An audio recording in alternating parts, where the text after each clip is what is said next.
வணக்கம் மக்களே. தலைகீழாக மாறிய திமுகவின் கணக்கு இடியே இறக்கிய உளவுத்துறை.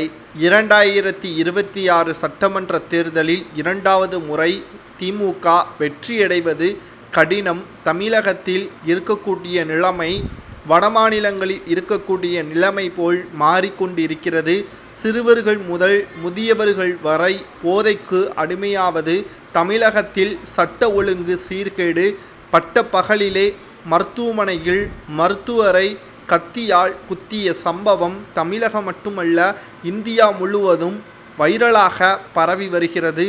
மேலும் தமிழக மருத்துவர்கள் சரியான முறையில் சிகிச்சை அளிக்கவில்லை என்றும், சுகாதாரத்துறை அமைச்சர் என்ன செய்கிறார் என்றும், குறிப்பாக அரசு மருத்துவரை அரசு மருத்துவமனையில் அனுமதிக்காமல் எதற்காக காவிரி மருத்துவமனையில் சிகிச்சை செய்ய வேண்டும்? இங்குதான் மிகப்பெரிய ஒரு கேள்வி எழுகிறது. அப்பாவி மக்களுக்கு அரசு மருத்துவமனையில் சிகிச்சை அளிக்காமல் அவர்களை விரட்டியடித்து செய்யக்கூடிய மருத்துவரை காவேரி மருத்துவமனையில் சிகிச்சை பார்ப்பதற்கான காரணம் என்ன என்ற பல்வேறு கேள்விகளும் சமூக வலைதளங்களில் வைரலாக பரவி வருகிறது. மேலும் கள்ளக்குறிச்சியில் கள்ளச்சாராயம் குடித்து உயிரிழந்த 78 நபர்களுக்கு 10 லட்சம் ரூபாய் கொடுப்பதாக ஸ்டாலின் அவர்கள் அறிவித்திருந்தார். ஆனால் காவல் நிலையத்தில் இருந்து சுமார் 3 கிலோமீட்டர் தூரம்தான் கள்ளச்சாராயம் குடோன் இருந்ததாக செய்திகளை நம்மால் பார்க்க முடிந்தது ஆதாரத்துடன்.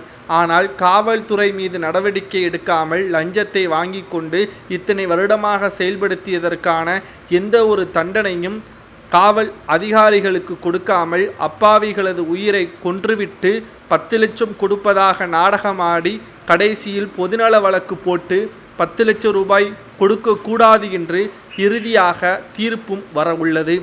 ஆக மொத்தத்தில் மக்களை போராட்டத்தில் தள்ளிவிடாமல் இருப்பதற்கு கண் துடைப்பிற்கு 10 லட்சம் கொடுப்பதாக கூறிவிட்டு கடைசியில் மக்களிடம் பணத்தை கொடுக்காமல் ஏமாற்றுவது திமுகவின் அரசுதான்.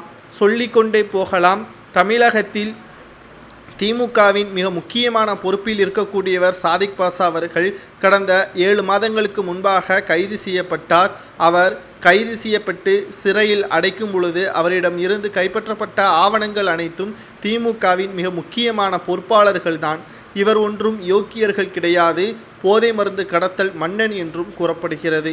இவர் 2021 சட்டமன்ற தேர்தலுக்கு பிறகுதான் வெளிநாடுகளில்